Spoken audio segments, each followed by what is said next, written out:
Welcome to YouTube channel YRS class में एक बार फिर से आप सभी लोगों का बहुत बहुत स्वागत है।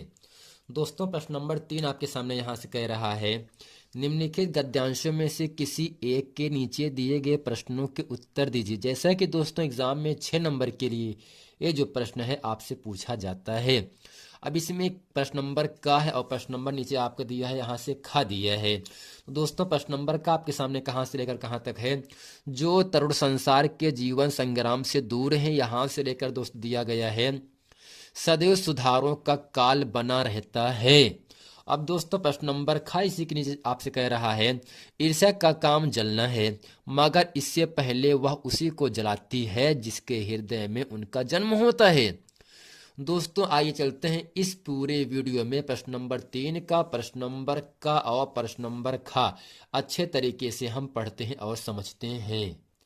अब दोस्तों गद्यांश आपके सामने है, जो तरुण संसार के जीवन संग्राम से दूर है उन्हें संसार का चित्र बड़ा ही मनमोहक प्रतीत होता है। जो वृद्ध हो गए हैं, जो अपनी बाल्यावस्था और तरुणावस्था से दूर हट आए हैं, उन्हें अपने अतीत काल की स्मृति बड़ी सुखद लगती है। वे अतीत का ही स्वप्न देखते हैं, यानी जो हालात गुजर चुके हैं, जो समय बीत चुका है। तरुणों के लिए जैसे भविष्य उज्जवल होता है, वैसे ही वृद्धों के लिए अतीत वर्तमान से दोनों को असंतोष होता है। तरुण भविष्य को वर्तमान में लाना चाहता है और वृद्ध अतीत को खींचकर वर्तमान में देखना चाहता है। तरुण क्रांति के समर्थक होते हैं और वृद्ध अतीत गौरव के संरक्षक। इन्हीं दोनों के कारण वर्तमान सदैव क्षुब्ध रहता है और इसी के वर्तमान काल सदैव सुधारों का काल बना रहता है। जैसा कि दोस्तों 2012, 15, 17 और 18 में इस गद्यांश का संदर्भ और रेखांकित अंशों के व्याख्या आपसे पूछा गया है।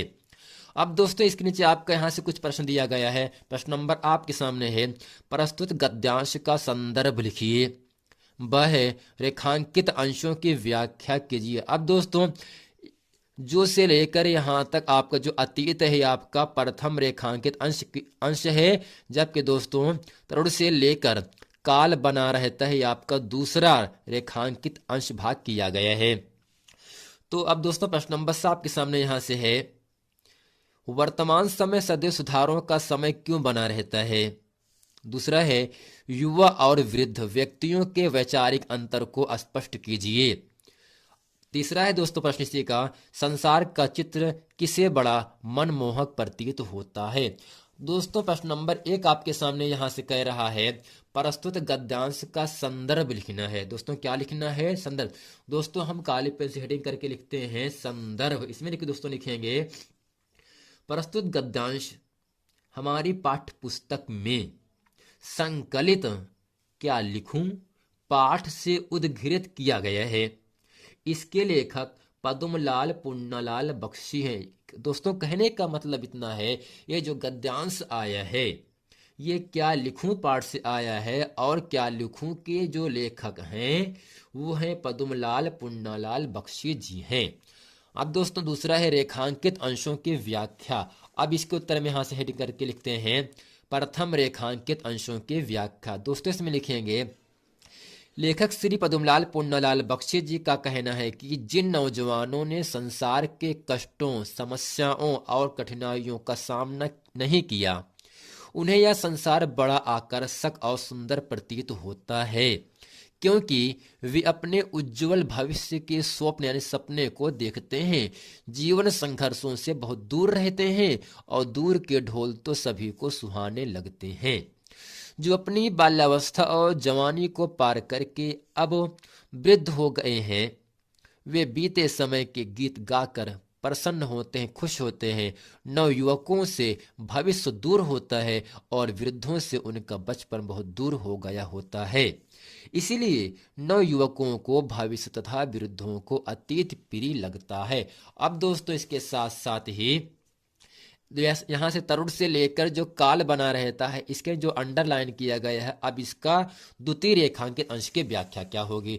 अब दोस्तों यहाँ से हेडिंग करके लिखते हैं, द्वितीय रेखांकित अंशों की व्याख्या। इसमें दोस्तों लिखेंगे, लेखक श्री बख्शी जी का कहना है कि नवयुवक उत्साह और साहस के साथ वर्तमान को बदलना चाहते हैं और वृद्ध बीते हुए समय और उच्च सांस्कृतिक विरासत की रक्षा करना चाहते हैं। इसी संघर्ष में दोनों का जीवन सदैव तनावपूर्ण रहता है, पर इससे लाभ यह है कि युवकों को प्रयास से वर्तमान काल में सुधार होते हैं और वृद्धों के प्रयास से गौरवपूर्ण संस्कृति की रक्षा होती है। अब दोस्तों प्रश्न नंबर यहाँ से दूसरा आपके सामने कह रहा था, वर्तमान समय सदैव सुधारों का समय क्यों बना रहता है। दूसरा है, युवा और वृद्ध व्यक्तियों के वैचारिक अंतर को स्पष्ट कीजिए। अब दोस्तों प्रश्न नंबर 7 का प्रश्न नंबर पहला का उत्तर यहाँ से कह रहा है, वर्तमान समय सदैव सुधारों का समय इसलिए बना रहता है क्योंकि प्रत्येक व्यक्ति, चाहे वह युवा हो या जवान हो अथवा वृद्ध यानी बुढ़ापे की अवस्था में हो, अपने वर्तमान से दुखी होता है। युवा अपने भविष्य के सुखद स्वप्न देखते हैं और वृद्ध अपने अतीत के यानी गुजरे हुए हालात के सुखों का गान करते हैं।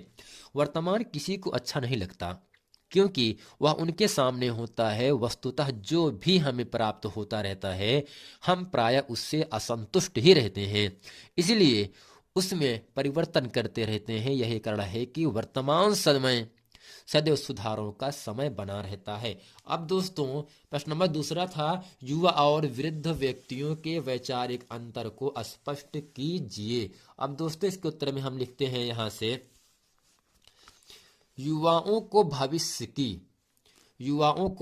की स्मृति मनमोहक प्रतीत होती है और वृद्धों को अतीत की। युवाओं के लिए भविष्य का उज्जवल होता है और वृद्धों के लिए अतीत। युवा भविष्य को वर्तमान में लाना चाहते हैं और वृद्ध अतीत को। युवा क्रांति के समर्थक होते हैं और वृद्ध अतीत गौरव के संरक्षक होते हैं। दोस्तों प्रश्न नंबर 3 आपके सामने कह रहा है, संसार का चित्र किसे बड़ा मनमोहक प्रतीत होता है। दोस्तों इसमें लिखेंगे, संसार का चित्र ऐसे युवाओं को बड़ा ही आकर्षक प्रतीत होता है जो जीवन रूपी संग्राम से बहुत दूर हैं, अर्थात जिन्होंने संसार के कष्टों या मुसीबतों, समस्याओं और कठिनाइयों का सामना नहीं किया। दोस्तों ये था प्रश्न नंबर 3 का प्रश्न नंबर का। अब दोस्तों प्रश्न नंबर 3 का प्रश्न नंबर खा आपके सामने यहाँ से कह रहा है, गद्यांश। दोस्तों गद्यांश आपके सामने है, ईर्ष्या का काम जलना है, मगर सबसे पहले वह उसी को जलाती है जिसके हृदय में उसका जन्म होता है।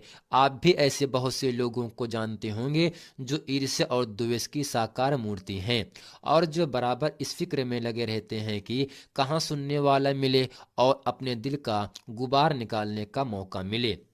अब दोस्तों यहाँ से अंडरलाइन किया गया यानी रेखांकित भाग किया गया है।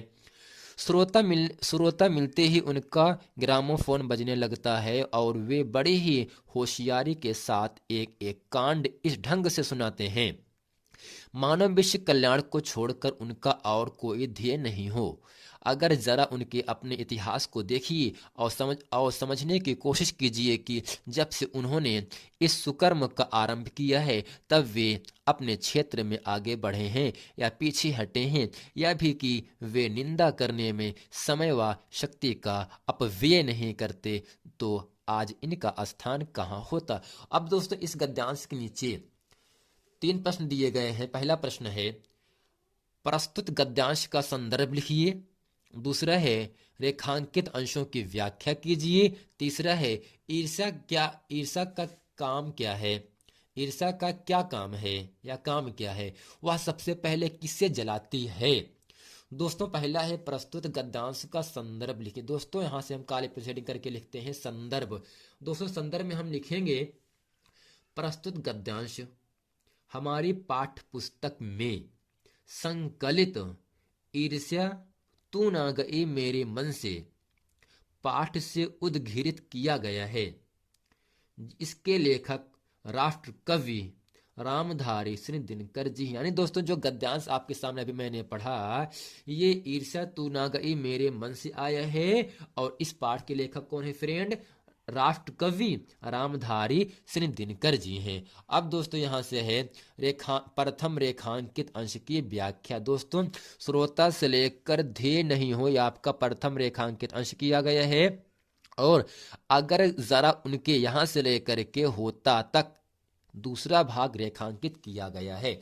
तो फ्रेंड उत्तर में लिखेंगे प्रथम रेखांकित अंशों की व्याख्या। इसमें लिखेंगे लेखक का कहना है कि ईर्ष्यालु व्यक्ति यानी जलने वाला व्यक्ति किसी सुनने वाले के मिलते ही ग्रामोफोन के रिकॉर्ड की भांति बजने लगते हैं और किसी अन्य के प्रति अपने हृदय की ईर्ष्या के गुबार को निकालना शुरू कर देते हैं। बड़ी चतुरता के साथ वे अपनी कथा को विभिन्न अध्यायों में विभक्त करने बांट करके प्रत्येक अध्याय की कथा को इस प्रकार सुनाते हैं मानो वे यह कार्य विश्व कल्याण की भावना से कर रहे हों और इसके अतिरिक्त उनका कोई अन्य उद्देश्य ही ना हो। दोस्तों ये था रेखांकित अंशों की व्याख्या। श्रोता से लेकर ध्येय नहीं हो। अब है दूसरा, अगर जरा से लेकर होता, यहाँ तक इसका अर्थात द्वितीय रेखांकित अंशों की व्याख्या। दोस्तों इसमें लिखेंगे लेखक ने ऐसे व्यक्तियों को दयनीय समझते हुए कहा है कि यदि ऐसे व्यक्तियों पर ध्यान दें और उनके संदर्भ में यह निष्कर्ष निकलने का प्रयत्न करें, कोशिश करें कि जब से उन्होंने ईर्ष्या में जलना प्रारंभ किया, यानी ईर्ष्या जलने से जलना प्रारंभ किया, तब वे स्वयं यानी अपने आप कितना आगे बढ़े और वे हमें ज्ञात होता है कि उनकी अवनति ही हुई है, यानी वो आगे बढ़े ही नहीं है। अवनति दोस्तों होता एक आप उन्नति होता है। अवनति का मतलब तरक्की ना करना, उन्नति का मतलब तरक्की करना यानी आगे बढ़ना। यदि वे निंदा कार्य में समय नष्ट ना करके स्वयं उन्नति के मार्ग पर बढ़ते तो निश्चित ही प्रगति गए होते। लेखक का कहना है कि ऐसे लोग अपने शक्ति का अपव्यय करके अपना ही हानि अर्थात नुकसान पहुंचाते हैं।